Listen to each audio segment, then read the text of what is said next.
Assalamualaikum warahmatullahi wabarakatuh. Perkenalkan, nama saya Reva Natasha Ekawati dengan NIM B300240061.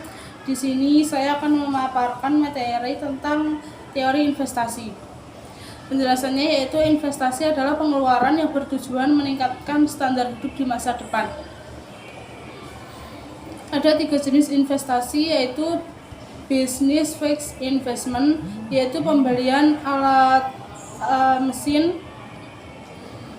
atau pabrik untuk produksi. Residential investment, yaitu pembelian atau pembangunan rumah baru. Yang ketiga, inventory investment, yaitu perubahan stok barang di gudang, contohnya bahan baku, barang setengah jadi, barang jadi. Neoclassical model of investment menjelaskan bahwa investasi dipengaruhi oleh marginal product of capital, suku bunga, aturan pajak perusahaan. Ya, selanjutnya ada mekanisme pasar sewa modal atau rental market. Ada 2 jenis perusahaan. Yang pertama, production firms, yaitu menyewa modal untuk memproduksi barang. Yang kedua, rental firms, yaitu membeli barang lalu membeli modal lalu menyewakannya. Harga sewa modal ditentukan di pasar, di mana MPK sama dengan R per P, yaitu perusahaan akan menyewa modal sampai nilai MPK sama dengan biaya sewanya. Faktor yang meningkatkan rental price yaitu penurunan stok modal, misalnya akibat perang atau bencana, peningkatan tenaga kerja, kemajuan teknologi. Selanjutnya yaitu biaya modal yang terdiri dari biaya bunga, biaya depresiasi, kerugian atau keuntungan harga kapital. Ya, selanjutnya ada investasi bersih dan investasi bruto. Net investment, yaitu pertambahan stok modal. Gross investment, yaitu net investment per depresiasi. Artinya perusahaan harus berinvestasi untuk mengganti penyusutan dan penambahan modal baru. Selanjutnya ada fungsi investasi dan pajak. Investasi menurun ketika suku bunga R naik, biaya modal naik, profit turun, investasi turun. Investasi meningkat ketika MPK naik atau harga modal PK turun.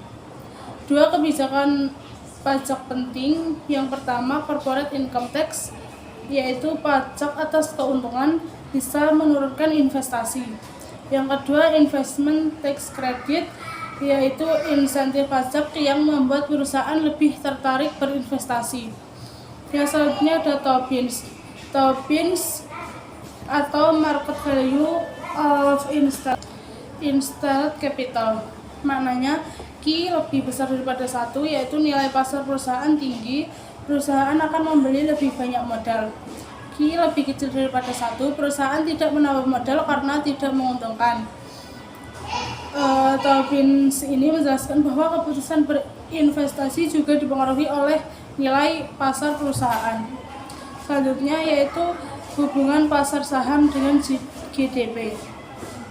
Alasan hubungan pasar saham dengan GDP, yang pertama penurunan harga saham, yang kedua harga saham turun. Intinya pasar saham mempengaruhi konsumsi, investasi, dan output nasional. Yang selanjutnya ada pasar saham dan kendala pembiayaan. Jatuhnya harga saham bisa mencerminkan berita buruk tentang pertumbuhan jangka panjang. Hal ini mengurangi ekspektasi laba masa depan sehingga output potensial tumbuh lebih lambat.